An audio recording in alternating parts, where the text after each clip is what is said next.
వచనం 84వ కీర్తన 6వ వచనం.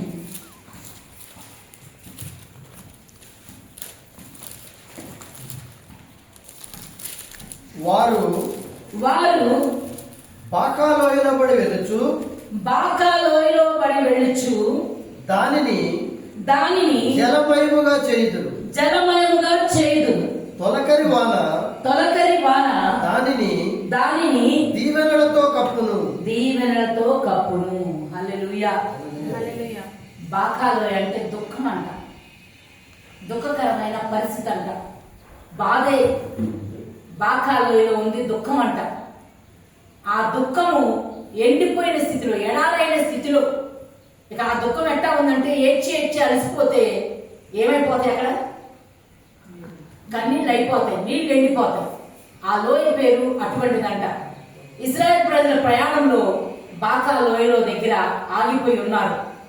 అప్పుడు దేవుడు అంటున్నాడు కదా, ఈ బాకా లోయని ఏం చేయొచ్చు అని చెప్తున్నాడు. జలమయం చేయొచ్చు, జలమయంగా చేయుదురు. ఎవరు చేస్తారు?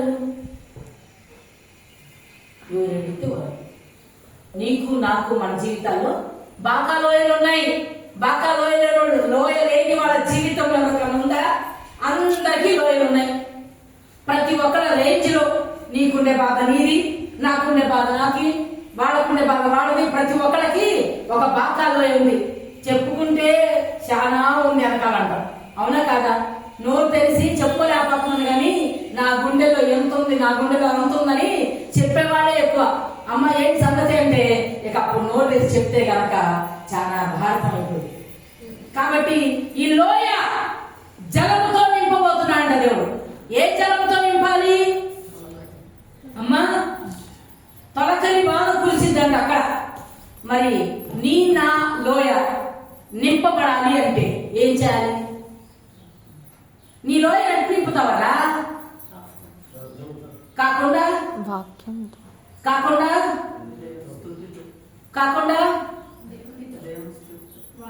కావాల్సింది నీళ్లు కదా. అక్కడ నీళ్ళంటే వాక్యమే కదా, ఇంకా ప్రార్థన. కన్నీళ్ళు నింపాలని ఎండిపోయినాయి అంటవా? అక్కడ ఎండిపోయినాయి. మరి నువ్వు ఏడిస్తే నీ లోయలో అక్కడ ఎండిపోయినాయి, మరి నీ లోయలో అవి కూడా ఎండిపోయినాయా? నిండిపోయి పొగిపోయిందా? నీ లోయ నీ హృదయపు లోతు ఎంత ఉందో అంతే నీ లోతు. నువ్వు పెద్ద బాకాలో దగ్గరికి వెళ్ళి నువ్వు అక్కడే నుంచొని ఏడ్చేసి నింపమన్నా దేవుడు. నీ లోయ ఇక్కడే ఉంది, ఎక్కడో లేదు. నీ గుండెల్లోనే నీ లోతు. గుండె లోతుల్లో అంటాం కదా. ఏ గుండె లోతులో? ఏ గుండె లోతు? నీ గుండె లోతు. నీ గుండె లోతు నువ్వే నింపరా? నువ్వు బాకా లోయ దగ్గరికి వెళ్ళమాకు. లోయ దగ్గరికి వెళ్ళి నింపాలంటే నీలాంటి కోట్ల మంది వచ్చి నింపినా అది నింపబడదు. నీ గుండె లోతుని నీ కన్నీటితో నువ్వు నింపు. ఆ లోయలో దేవుడు తొలకల వర్షాన్ని కుమ్మరించాడు. హల్లెలూయా. ఆ బాకా లోయలో దేవుడు తొలకరి వర్షాన్ని కుమ్మరించి నింపాడు. నీ గుండె లోతులో దాగున్న బాధ పోవాలి. ఏడ్చి అలసిపోయిన నీ జీవితము మరలా చిగురించాలి అంటే నువ్వు లోక సంబంధంగా నాకు ఆ బాధ వచ్చింది, నాకు ఈ బాధ వచ్చింది, నా జీవితం ముగిపోలైపోయింది, నేను నష్టపోయాను, నేను కష్టపడ్డాను, నేను వేధించబడ్డాను, నేను శోధించబడ్డాను, ఇవన్నీ వదిలేసి అయ్యా నాకున్న దిక్కు నువ్వే కాదయ్యా, నా తల్లి నీవే, నా తండ్రి నీవే, నా ఓదార్పు నిధి నీవే. నేను గాఢాంత కాలంలో చిక్కుకొనిపోయాను, అపాయం నా దగ్గర రాగొన్నావు కదయ్యా, అయినా నేను బాధపడుతున్నానయ్యా. నీకు తెలియకుండా, నీవు లేకుండా ఒక బాధకి నేను అప్పగించబడలేదయ్యా. ఇదిగో ఇప్పుడు నా కన్నీటి ప్రవాహాన్ని నీ దగ్గర, నీ సన్నిధానంలో కుమ్మరిస్తుంది. దాన్ని ఏం చేశాడు? నా కన్నీళ్లు నీ బుడ్డిలో దాచిపెట్టాను. నా గుండె నిండిపోయి నీ బుడ్డిలో దాచిపెట్టానయ్యా. నా గుండె నిండిపోయింది నా కన్నీళ్లతో. అది పొంగి పొరలు ఏమవుతుందంట? కింద పోతుంది అంట నీళ్లు. ఆ నీళ్లు కింద పోతుంది. ఎక్కడ దాచారంట? నా కన్నీళ్లు 56:8 కీర్తన. కన్నీళ్లు ఎక్కడున్నాయంట? గుడ్డిలో ఉన్నాయన్నాడా లేదా? అవి నీ కళ్ళల్లో కనపడవా? మరి నీ గుండె లోతులో ఉన్న కన్నీళ్ళు కనపడవా? గుడ్డి అంటే ఏంటి? హృదయం అనే గుడ్డి. కొండ అంటే ఏంటి? హృదయం అనే కొండ. మరి ఏంటి? దాన్ని దేంతో నింపాలంట? కన్నీటిలో ఎలలో కృంగిన వేళలలో, కన్నిటిలో ఎలలో నే కృంగిన వేళలలో, నింగిని చీల్చి వర్షము పంపి, నింగిని చీల్చి వర్షము పంపి నింపెను నా హృదయం. యేసు నింపెను నా హృదయం. కృపలను తలంచుచు, కృపలను తలంచుచు, ఆయుష్కాలమంతా ప్రభుని కృతజ్ఞతతో స్తుతింతున్. ఆయుష్కాలమంతా ప్రభుని కృతజ్ఞతతో స్తుతింతున్. ఏమండి? కన్నీటి లోయలో నువ్వు కృంగిపోయి ఉన్నావేమో. ఆ లోయ నింపవలసిన బాధ్యత నీదే. దావీదు తన కన్నీటిని గుండె నిండా నింపేసుకొని తన ఎదుట ఉన్న దేవుని బుడ్డిలో నింపాడంట. నా కన్నీళ్లు నీ బుడ్డిలో ఉన్నాయ్యా, అవి నీ కళ్ళల్లో కనబడుతున్నాయి. ఏంటండి, సంవత్సరం మొదలులో నెల మొదటి దినాన నీ కన్నీళ్లు నేను చూశానంటున్నాడు. ఆ కన్నీళ్లు ఏ లోయ నింపాలని బాకా లోయలో కన్నీటి జలమయమైందంట. జలమయము ఎండిపోయినప్పుడు దాన్ని జలమయంగా దాన్ని నేను చేస్తాను అంటున్నాడు దేవుడు. ఇప్పుడు దావీదు జీవితంలో బాకా లోయ వచ్చిందా? ఎక్కడొచ్చింది? బాకా లోయ వచ్చిందిగా. మరి ఆ బాకా లోయ దాటాడా లేదా? జయకేతనం ఎగరవేశాడా లేదా? ఎలా ఎగరేశాడు? పరుపు నింపి మరి పశ్చాత్తాప ప్రార్థన చేశాడు. దావీదు తన పరుపుని కన్నీటితో తేవ చేసి తన బాకాలోయని దాటాడు. హల్లెలూయా. ఈ ఉదయ కాలంలో నీ కన్నీరు దేవుడు అడుగుతున్నాడు. ఇదేంటమ్మా నెల మొదటి రోజున 7 7 7 7 అని చెప్తున్నావేంటి? కన్నీటితో ప్రార్థన సంతోషకరమైన పంటని పిడికిన విత్తనాలు పట్టుకొని పొలానికి వెళ్ళాడంట. కన్నీటితో విత్తాడంట. సంతోషకరమైన పంటని కోసాడు. అదే విధంగా కన్నీటితో నింపబడ్డ జీవితం వేదన మధ్య, బాధల మధ్య, శోధన మధ్య, ఇరుకుల మధ్య సాగిపోతూ ఉండగా దేవుడు అంటాడు, కన్నీటితో అలోయ నింపు. దేవుని వాక్యంతో అలోయ నింపు. మొదట కన్నీరే కదా. ఉందిలే దీవెన, ఎందుక వేదన, పొందిన యాతన దేవుడే మరచునా. కన్నులు జారిన కన్నీళ్లు తడిపెను దేవుని పాదాలు, ఇంపటివన్నీ నీ కళ్ళు చూచును దేవుని కార్యాలు. కన్నులు జారిన కన్నీళ్లు తడిపెను దేవుని పాదాలు, ఇంపటివన్నీ నీ కళ్ళు చూచును దేవుని కార్యాలు. ఉందిలే దీవెన, ఎందుక వేదన, పొందిన యాతన దేవుడే మరచునా. యేసు నీ ముందు నిలిచాడు. ఆయన ఏం చేస్తాడంట? ఆ పొందిన యాతనంతా తీసేస్తాడు, తొలగిస్తాడు. నీకు చేస్తాడు కనువిందు. దావీదుకు చేశాడు. పొరపాటును ఒక చిన్న తప్పు చేశాడు. ఆ తప్పు తర్వాత కన్నీటితో దేవుని పరుపుని తయారు చేశాడు దావీదు జీవితంలో. అంతేకాదు, సౌలు ఎంటపడి వేధించి నానా రకాలుగా చంపాలని చూస్తున్నప్పుడల్లా అడవికే పారిపోయాడు. అరణ్య మార్గంలో ఒక రాజు ఎదుట పిచ్చివాని వలె ప్రవర్తించాడా? ఎన్నో బాధలు, ఎన్నో శోధనలు, ఎన్నో కన్నీళ్లు, ఎన్నో అవమానాలు, ఎన్నో రకాల కృంగుబాటు, శత్రువులంతా ఎంటబడి తరుముతూ కొట్టుతూ ఉండగా ఇంటి మీద ఒంటి పిచ్చుకు వలె అల్లాడిపోతున్న దావీదు జీవితంలో కన్నీటితో నింపబడిన పరుపు తేడా చేసినప్పుడు దేవుడు తనకి గొప్ప కార్యాలను నిలిపాడు. దావీదు, ఎందుకు కన్నీరు కారుస్తావు? నా ఇష్టానుసారం ఈ బాకాలోయను దాటు. దేంతో దాటాలి? పశ్చాత్తాపంతో. ఈ బాకాలో ఎట్ట దాటాలి? కన్నీటితో దాటు. ఈ బాకాలో ఎట్ట దాటాలి? ప్రార్థనతో వచ్చి మాత్రమే దాటడం.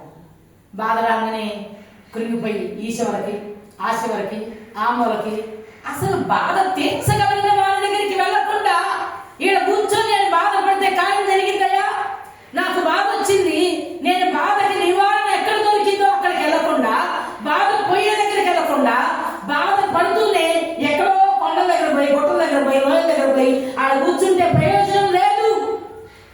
బాకాలోయని తొలకరి బాంతో నింపగలిగిన వాడు ఒకడు ఉన్నాడు. ఎవరున్నారు? బాకాలోయని తొలకరి బాంతో నింపుతాడంట ఆయన. కాబట్టి ఆ లోయ పూడ్చబడిందంట. జనులు సంతోషంగా దాటి ఆ లోయ దాటి జయ సంకేతాన్ని, జయ కీర్తనాన్ని ఎగరవైపోతున్నారంట. అందుక పాట, జయ సంకేతమా దయా క్షేత్రమా నన్ను యేసయ్యా, అపురూపం నీ ప్రతితలపు అలరించిన ఆత్మీయ గెలుపు, నడిపించే నీ ప్రేమ పిలుపు. గెలుపు, పిలుపు అన్ని అక్కడ ఆ ఒక్క పల్లవిలోనే దాగున్నాయి. పాడు కావాలా? ఎత్తుకున్నారా?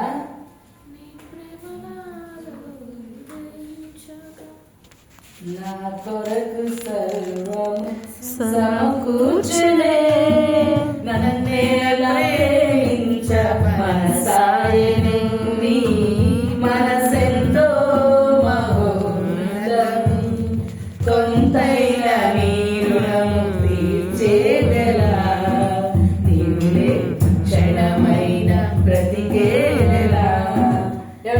విరిగిన లిగిన మనసుతో నిన్నే సేవించేరా నా యజమానుడా, సంకేతమా దయా క్షేత్రమా. నీ విరిగిన లిగిన మనసు నీ లోయని పూడ్చింది. నీ కష్టము, నీ దుఃఖము, నీ బాధ, నీ వేదన, నీ శోధన, నీ సమస్తమైన పరిస్థితులన్నీ కూడా నువ్వు కార్చే కన్నీటి వల్ల, నీ పశ్చాత్తాపం వల్ల. ఎవరిని తప్పుపోయిన కుమారుడు ఎక్కడికెళ్ళాడు? తండ్రిని విడిచి బాగా బతుకుదామని, ఎంచక్క లోకాన్ని జురుకుందామని వెళ్ళాడు. అక్కడ ఏం జరిగింది? అంత బ్రహ్మాండంగా జరిగిందా? మొత్తం పోయింది. ఫ్రెండ్స్ కూడా ఎగిరిపోయారు. డబ్బులు ఉన్నాయి, ఎంజాయ్ చేశారు. డబ్బులు అయిపోయినాయి, వెళ్ళిపోయారు. ఇప్పుడు మనోడు ఎక్కడ ఉన్నాడు? రోడ్డు మీద ఉన్నాడు. ఇక ఇంకెక్కడికి వెళ్దాం అనుకున్నాడు, ఎడిపోయినా దారి లేదు. ఒక లోయ ఏర్పడింది, బాకా లోయ ఏర్పడింది తప్పిపోయిన కుమారుడు జీవితంలో. ఎక్కడికి రావాలి? ఎవరు వస్తే తీరుస్తారు? ఎవరు ఆరుస్తారు? తిరిగి తండ్రి ఇంటికి వెళ్ళాలి. ఎక్కడికి పోయినా తిరిగి రావాల్సింది ఎక్కడికి. హల్లెలూయా, హల్లెలూయా. దేశములోన బాగుందు నన్ను కొలుచు తండ్రి నిన్ను వీడితి, కూలివానిగనైనా నీ ఇంట పని చేసి కనికరమే కోరితి, కాదనకు తండ్రి దిక్కెవ్వరు లేరు, క్షమించి కాదనకు తండ్రి దిక్కెవ్వరు లేరు, క్షమించి క్షమాపణ అడిగే విధానం కన్నీటితో ప్రభుత్వం. మనకి కోపం వస్తుంది అంటే మనం అనుకుంటాం కదా, మనము చాలా విషయాల్లో పర్ఫెక్ట్గా ఉన్నాం అనుకుంటాం. నాకు నేను నీతిగా అనుకుంటాను. నీ నీతి నా నీతి దేవుని ఎదుట ఆమేన్. మన నీతి దేవుని ఎదుట మురికి గుడ్డతో సమానం. దేవుని నీతి మాత్రమే మనలో పనిచేస్తే నింపబడి ఉంటాయి. ఆయన కవిలో కనబడుతుంటాయి. బిడ్డల కోసం వచ్చిన ఒక తల్లి 27 సంవత్సరాలుగా బిడ్డలు లేకపోతే దేవుడి దగ్గరకు వచ్చి తనకు కలిగిన వ్యాకులతను బట్టి, తనకు కలిగిన బాధను బట్టి, తనకు కలిగిన శోధను బట్టి ఏ దేవుని సన్నిధికి వచ్చి ఏమంటుంది? అయ్యా, నీ దాస్యాలను నాకు కలిగిన శ్రమని కొద్దిగా జ్ఞాపకం చేసుకోవాలి, కొద్దిగా జ్ఞాపకం చేసుకోవాలి. ఎక్కడ ఏడుస్తుంది? దేవుని సన్నిధిలో. ఇంట్లో ఒక మొదలు కూర్చొని పెడుతుందా? ఆయన దేవుని సన్నిధిలో, ఆయన సన్నిధానానికి వచ్చి కార్చబడిన ప్రతి కన్నీటికి సమాధానం ఉంది. హల్లెలూయా. ఆయన నీ కళ్ళంట నీళ్లు చూస్తూ ఉండే దేవుడు కాదు. ఇప్పుడే పాడుకున్నా, ఉంది దీవెన ఎందుకు ఆ వేదన? ఎవరి జీవితంలో బాధ లేకుండా ఉన్నవాళ్ళు ఉన్నారా అంటే ఏ రేంజ్కి తగ్గ వాళ్ళకి ఆ రేంజ్ లో బాధ ఉంది, లేదంటారా? అందరికీ కూడా బాగా దాచబడి ఉంది. ప్రతి ఒక్కరికి కూడా ఏముందంట? బాగా దాచబడి ఉంది. కాబట్టి ఈ ఉదయకాలంలో మొట్టమొదటి మాట, బాకా లోయ నింపబడాలి అంటే మొదట అది నీ కన్నీరై ఉండాలి. రెండోది, పశ్చాత్తాపంతో దేవుడి సన్నిధానంలో ఏడిస్తేనే దానికి నివారణ దొరుకుతుంది. బాకా లోయ పూడ్చబడింది. హల్లెలూయా, హల్లెలూయా. యోబు తన స్నేహితుల నిమిత్తమై ప్రార్థన చేస్తూ బాకా లోయని నింపుదామనుకున్నాడు. యోబు గ్రంథం 16వ అధ్యాయం 21వ వచనం చూద్దాం.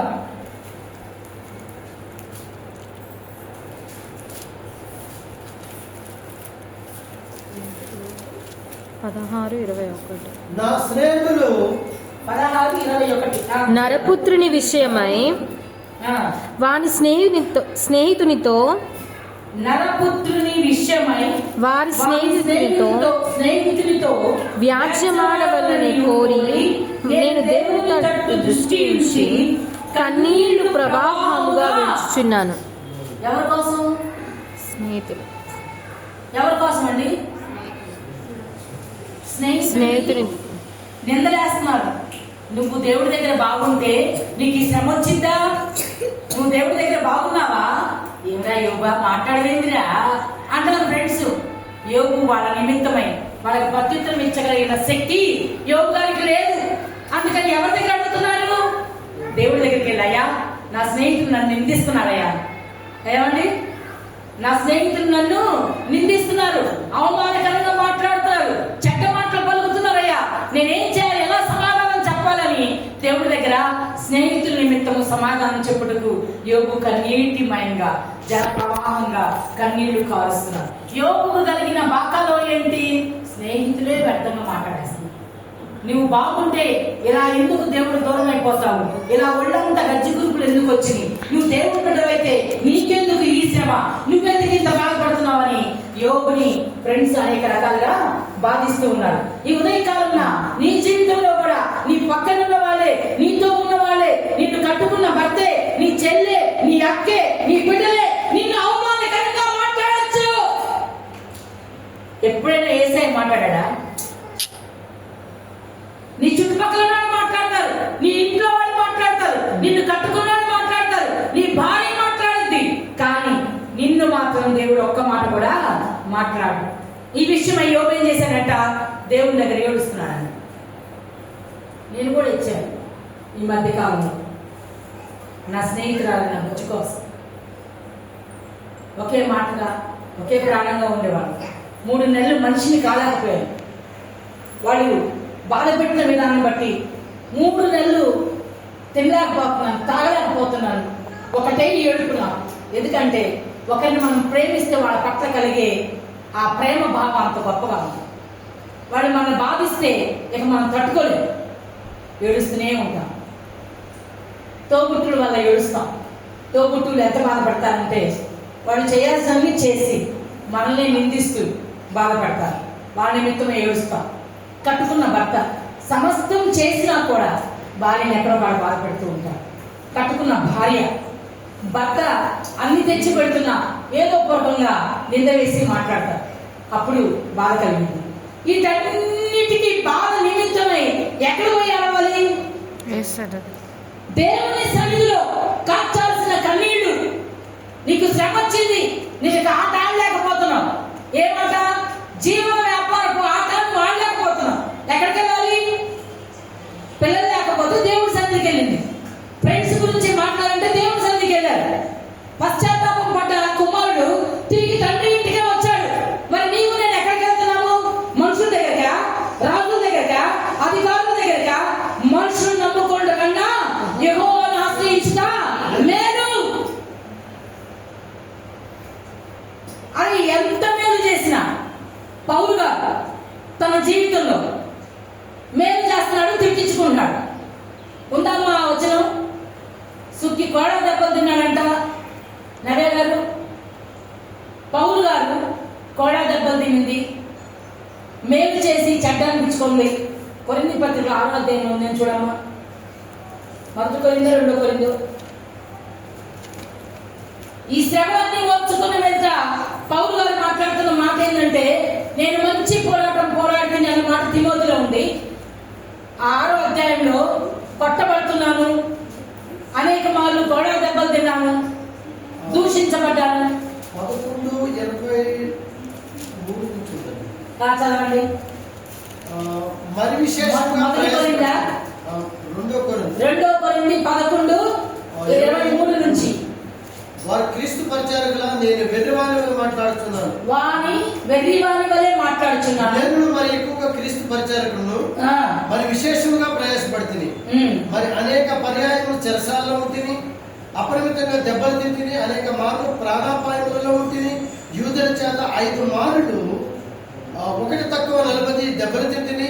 3 మారు బెత్తములతో కొట్టబడుతుంది, ఒకసారి రాళ్లతో కొట్టబడుతుంది, 3 మారు ఓడ పగిలి శ్రమ పడుతుంది, ఒక రాత్రి మమ్మల్ని సముద్రంలో గడిపించింది. అనేక పర్యాయములు ప్రయాణములను, నదుల వలన ఆపదలను, దొంగల వలన ఆపదలను, నా స్వజనుల వలన ఆపదలను. ఇవన్నిటినీ ఎవరు ఎదుర్కొన్నారు?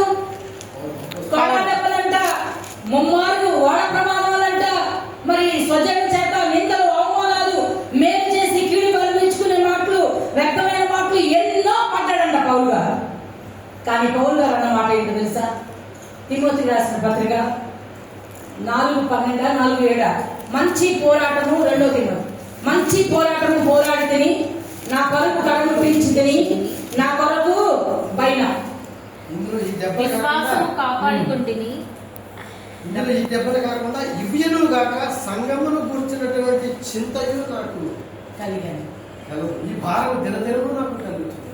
చెప్పమ్మా. మంచి పోరాటము పోరాడి తిని, నా పరువు కడముట్టించి తిని, విశ్వాసము కాపాడు. ఈ బాకాలయంలో వెళ్తూ విశ్వాసాన్ని కాపాడుకున్నాడు. హల్లెలూయా. గోడ దెబ్బలంట, సంఘం గురించి బాధ అంట, ఆ బాధ ఈ బాధ, ఆ దెబ్బలు ఈ దెబ్బలు, సమ్మడి దెబ్బలు, గోడ దెబ్బలు, ఆ పోట్లు ఈ పోట్లు అన్ని అయిపోయినాక పౌలు గారు చెప్తున్న ఘనమైన మాట ఏంటో తెలుసా? నేను మంచి పోరాటం పోరాడానండి, నా కొరకు నీతి కిరీటము, నా నీతి కిరీటము. భూమి మీద 70 ఏళ్ళు పెద్ద జీవితం, యాదవ జీవితం, పనిమాల జీవితం అనుకున్న వాళ్ళు వందలు. ఈ కార్తీ జీవితం, ఈ కొద్ది జీవితం. భక్తులు అంటాడు కదా, భూమి మీద నేను బ్రతికిన దినములు ఎన్నైనను, నా యాత్రా దినాలు కొద్దివే. యాత్రా దినాలంటే ఆయనతో నడిచేది, నా ప్రయాణ దినాలు ఆయనతో మనం ఆయనతో మనము నడిచే దినాలు. 50 ఏళ్ళు బతికావా? నీకెన్ని సంవత్సరాలు? నీకు 25, నీకు 20, నీకు 30, నీకు 40, నీకు ఇంకెన్ని? ఇన్ని సంవత్సరాల్లో నీవు దేవునితో నడిచిన దినాలు ఎన్ని? అవి యాత్రా దినాలుగా లెక్కపడతాయి. పౌలంత భక్తుడే, నా యాత్రా దినాలు. దావీదంతటి వాడే, నా యాత్రా దినాలు కొద్దివే అయ్యా. ఏం చేయనయ్యా? నీతో గడిపే ప్రతి క్షణము ఆనంద బాష్పాలు కాగవయ్యా. నీతో గడిపే ప్రతి క్షణము ఆనంద బాష్పాలు ఆగవయ్యా. కృపతలంచగా మేలు యోచించగా, నా గణమాగదు స్తుతించగా, మీరు కీర్తించగా. యేసయ్యా యేసయ్యా నా యేసయ్యా, యేసయ్యా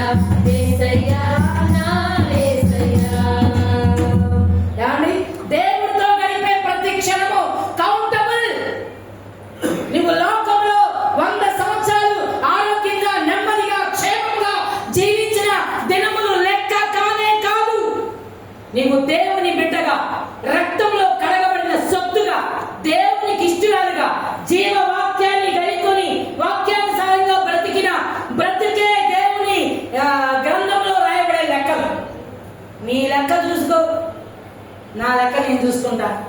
హల్లెలూయా. నా గుట్టు విప్పినవాడు నీ గుట్టు విప్పుతాడు. ఏ తట్టు చూస్తున్నావు లో గుట్టు దాస్తున్నావు. ఏమండి, ఏ తట్టు చూడు, నీ గుట్టు దేవుడు విప్పక మాడు. నీ గుట్టు ఆయన చేతిలో ఉంది. నువ్వేం చేస్తావో, నువ్వెలా బ్రతికావో, నీ బ్రతుకులో ఉన్న లోటుపాట్లు ఎరిగిన దేవుడు.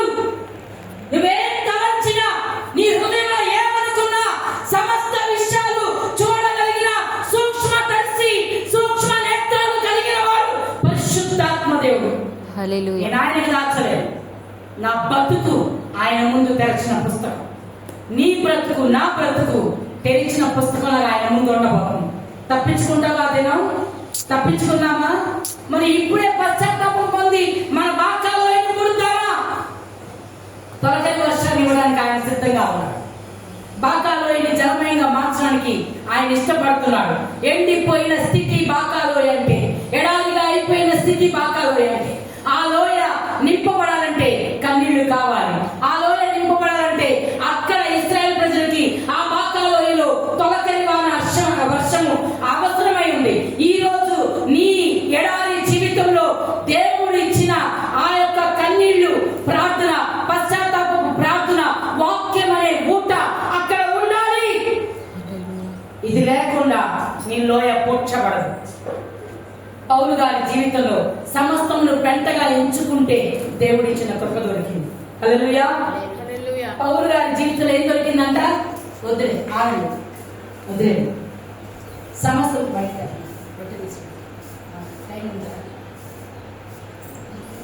త్వరగా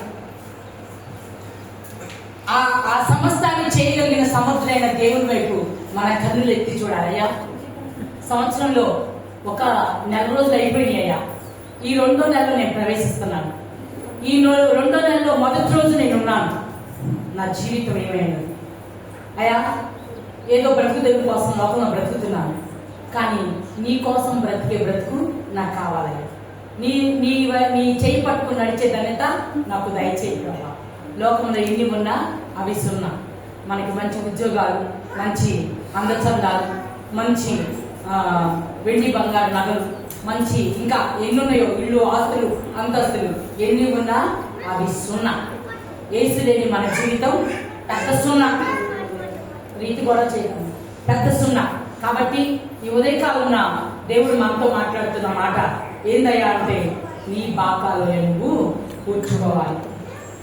పిల్లలు లేని అన్న, అలాగే సియోను కుమారి ప్రాకారం అంటే, సియోను కుమారి అంటే దేవుని సంఘం. కుమారి ప్రాకారమా, నీ పిల్లల కొరకు మన మనోడు చివరి చదివిన మాట. ఆయనకి ఇవన్నీ కాకుండా సంఘం పైన పెద్ద చెంత ఉందంట. సంఘం పైన అంటే ఎవరు? మన సంఘస్థులు అందరి కోసం ప్రార్థన చేస్తున్నారు. హల్లెలూయా, హల్లెలూయా, హల్లెలూయా. అయ్యా, మా సంఘం బిడ్డలు క్షేమంగా. ఇది ఆధ్యాత్మికమైన దైవ చింతన. సంఘాన్ని బట్టి ఇంకొక చింత కలిగి ఉన్నాడంట పౌలు. మరి ఈ చింత లేకపోతే మనము కదా, మన చింతలన్నీ తీర్చగలిగిన వాడికి మన సంఘంలో ఉన్న చింత ఆయనకి కనపడింది. ఇవన్నీ కాక సంఘం మీద చింత ఉందని చెప్పాడు కదా పౌలు గారు. మరి నేను కూడా ఒక మాట చెప్తాను. మరి హాగరు ఎండిపోయిన ఎడారిలో నడుస్తూ ఉన్నప్పుడు హాగరుతో దేవుడు మాట్లాడతాడు. ఏమని? పిల్లోడికి నీళ్ళు అయిపోయినాయి, ఆ నీళ్ళ తిత్తిలో నీళ్ళన్నీ నీళ్ళైపోయినాయి. ఆ నీళ్ళ తిత్తి అంత దూరాన్ని విసిరేసి, పిల్లోడు కూడా విసిరేసి, హాగరు ఏం చేస్తుంది? అక్కడ అప్పుడు దేవుడు వచ్చాడు ఆమె దగ్గరికి. ఏమంటున్నాడు? హాగరు, ఏమైంది నీకు? నేను నిన్ను విడిచిపెట్టలేదు. అసలు హాగర్ని మనం ఎందుకు చేస్తామా? హాగర్ని మనం లైక్ చేస్తామా? అబ్రహాము జీవితంలోకి వచ్చింది దేవుడు. మనకు లైకింగ్ ఉండదు. ఎందుకని? హాగర్ ఏమో శానమ స్థానం లేదు లైక్ చేయడానికి. అవునా కాదా? ఆమె భర్తకి ఇవ్వబడినావిడ, ఉంచుకున్నావిడ పబ్లిక్ లోకి ఎంట్రన్స్ ఉందా? అబ్బా, అప్పటి నుంచే పెట్టాడండి. నీ బాబు లేకపోతే ఈ మగాళ్ళందరూ భార్యతో ఎక్కడికి పోదు.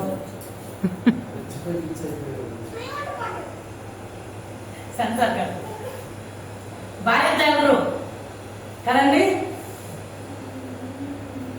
మన బైబిల్లో తన చివరి భార్య కోసం రాసుకున్న గీతం అంట. ఆ గీతంలో ఆమె పేరు షూలమితి. ఆ షూలమితికి చెప్పకనే చెప్తూ ఆమె గురించి వర్ణించి వర్ణించి వర్ణించి చివరికి 700 మంది భార్యలతోటి దేవుడు ఇష్టం లేని జీవితాన్ని జీవించి మందిరాన్ని కట్టినంత గొప్పవాడు. సొలొమోను ఎవరయ్యా అంటే దేవుడి మందిరాన్ని కట్టిన గొప్పవాడు. మరి చివరికి ఆయన జీవితం ఏమైంది? గొప్పగా ప్రారంభించాడు, అల్పంగా కూలిపోయాడు. నీవు నేను కూడా అంతే. నేను దేవుడు లేని అసలు భక్తులేను, దేవుడే నన్ను భక్తిస్తున్నాడు, ఆ దేవుడు లేకపోతే ఏమైపోతాను. అవునా? మరి నిజమేనా? దేవుడు లేకపోతే ఏమైపోతావు నోడుతా అంటున్నావు. నీ హృదయం దేవుడికి ఎంత దూరంగా ఉందో, నీ హృదయం దేవుడికి ఎంత దూరంగా ఉందో ఒక్కసారి పడమటికి తూర్పు ఎంత దూరమో పాపమునకు అంత ఎరువుగా చేసి ఉన్నాడని భక్తులు పాడుకున్నాడు కన్నీటి ప్రార్థన తర్వాత. మరి మనం ఏం చేస్తున్నాం? ఒక్కసారి ఆత్మ పరిశ్రమ చేసుకున్నాం. హాగరికి నీళ్ళు ఇచ్చిన దేవుడు, సమరయ స్త్రీ దప్పిక తీర్చిన దేవుడు, సమరయ స్త్రీలో ఆత్మలో నీళ్ల దప్పిక కొద్దుగా బాగా లోయ ఉంది సమరయ స్త్రీ గుండెల్లో. ఆమె లోయని పూడ్చాడు దేవుడు. ఆమె జీవజల ఓటగా మార్చి ఆమె పైన తొలకరి వర్షాన్ని కుమ్మరించాడు, వాక్యం అనే వర్షాన్ని. అమ్మా నేను ఇచ్చి నీళ్లు తాగువాడు అనే మాట చెప్పినప్పుడు ఆమె దప్పిక తీరింది, ఆమె లోయ పూడ్చబడింది. పౌలు గారు దేవుని బిడ్డల కొరకు శ్రమ పడతంలో బాగా లోయ దాటాడు. బైబిల్ వాక్యం సెలవిస్తుంది, శ్రమ ఓర్పునకు, ఓర్పు పరీక్ష నిరీక్షణకు ఆధారం. ఓర్పు సహనానికి, శ్రమ ఓర్పునకు, ఓర్పు పరీక్ష సహనమునకు, సహనము నిరీక్షణకు ఆధారం. ఈ రకం తీసుకుంటే శ్రమ పడ్డప్పుడు ఓర్చుకుంటున్నావా? శ్రమ కలిగిన వాడు లేరు లోకంలో. బైబిల్ గ్రంథం అంతా శ్రమలు పడ్డవాడు. శ్రమ లేకుండా నీ జీవితము ఆ యొక్క సియోను పొలం చేరగలరు రాయబడింది. మళ్ళీ 84 తర్వాత చూద్దాం. వారు నానాటికి బలాభివృద్ధి నొందుచు ప్రయాణము చేయుదురు, వారిలో ప్రతి వాడును సియోనులో దేవుని సన్నిధిని కనబడును. ఈ ప్రయాణము బాకాలు దాటి సియోనుకి చేరవలసిన అవసరము మనందరికీ ఉంది. కాబట్టి లోయలు, కొండలు లోయలు కానాను యాత్రలో, కలువరి దారిలో, కానాను యాత్రలో, కలువరి దారిలో పయనించే యాత్రికులం, పయనించే యాత్రికులం, ప్రభుయేసు శిష్యులం, ప్రభుయేసు శిష్యులం. నిరాశలెదురైనా అపజయము వెంటాడినా, నిందలు నిరాశలెదురైనా అపజయము వెంటాడినా, భయపడము ఎన్నడు, భయపడము ఎన్నడు, ప్రభు యేసు మా తోడుండగా, ప్రభు యేసు మా తోడుండగా. కానాను యాత్రలో, కలువరి దారిలో, కానాను యాత్రలో ప్రయాణం చేస్తూ ఉంటే నిందలు, నిరాశలు, అవమానాలు, లోయలు, కొండలు, గుట్టలు అనేకమైనవి దాటుతూ తొట్టిలేని యాత్రికుడుగా సియోనుపురము చేరాలి. చేరక మునుపు నీ పోరాటము ముగించుకొని మంచి పోరాటము పోరాడితిని, నా పరుగు కడముట్టించుకొంటిని, నా కొరకు జీవ కిరీటము ఉంచబడినది. పౌలు గారికి జీవ కిరీటం. మరి నీకు నాకు శోధన సహించువాడు ధన్యుడు, వాని కొరకు నీతి కిరీటం ఉంచబడినది, వాని కొరకు జీవ కిరీటం ఉంచబడినది. 1:13 చూడండి ఏముందో.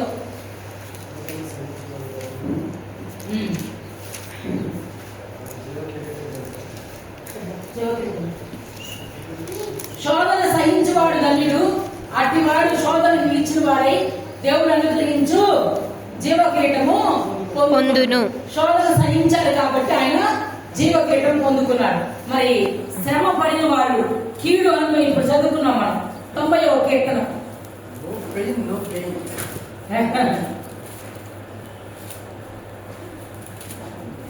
15వ వచనం చివరిలో 15 చదవచ్చు. నీవు మమ్మను శ్రమపరిచిన దినముల కొలది నీవు మమ్మల్ని శ్రమపరిచిన దినముల కొలది మేము కీడును అనుభవించిన ఏళ్ల కొలది కీడు అనుభవించిన ఏళ్ల కొలది మమ్మును సంతోషపరచుము. మమ్మల్ని సంతోషపరచు. ఎన్నాళ్ళు శ్రమపడ్డామో, ఎన్నాళ్ళు కీడు అనుభవించామో మనం తిరిగి సంతోషపడబోతున్నాం. ఎక్కడ? భూమి మీద, దేవుని రాజ్యంలో, 2 చోట్ల. హల్లెలూయా. హల్లెలూయా. శ్రమ బైబిల్ వాక్యం చెప్తున్నాడు కదా, శ్రమ పడితే నీవు నాకు ఇచ్చే మహిమ ఎదుట ఈ లోకపు శ్రమలు ఎన్న తగినవి కావు. దేవుడు మనకి శ్రమకు అప్పగించాడంటే ఆయన మనకి ఇచ్చే మహిమ ఎదుట ఈ శ్రమ ఎన్న తగినది కాదు. ఈ బాకాలోయ నీళ్లతోనూ వానతోనూ ఆయన కృపతోనూ నింపుతున్నాడు. నీకు సియోనుకి దారి ఏర్పాటు చేస్తున్నాడు. లోయ ఉంటే ఎవడు ఆ లోయలో దిగి సియోను చేరలేడు. లోయ దాటుకొని అవతలికి వెళ్తేనే సియోనుపురం చేరగలుగుతాడు. కాబట్టి లోయ దాటడం నేర్చుకో. కన్నీటి ద్వారా, పశ్చాత్తాపం ద్వారా, తిరిగి దేవుని పాదాలు పట్టుకోవడం ద్వారా, ప్రార్థన ద్వారా, వాక్యం ద్వారా ఈ యొక్క లోయ దాటి జయ సంకేతం ఎగురవేస్తూ సియోను పురానికి చేరుకుందాము. దేవుడు ఈ మాటలు మన ఎన్నికల్లో దీవించును గాక. ఆమేన్. రొట్టె తీసుకున్నాం. దేవుని బలారాధనలో పాలు పొందుదాము.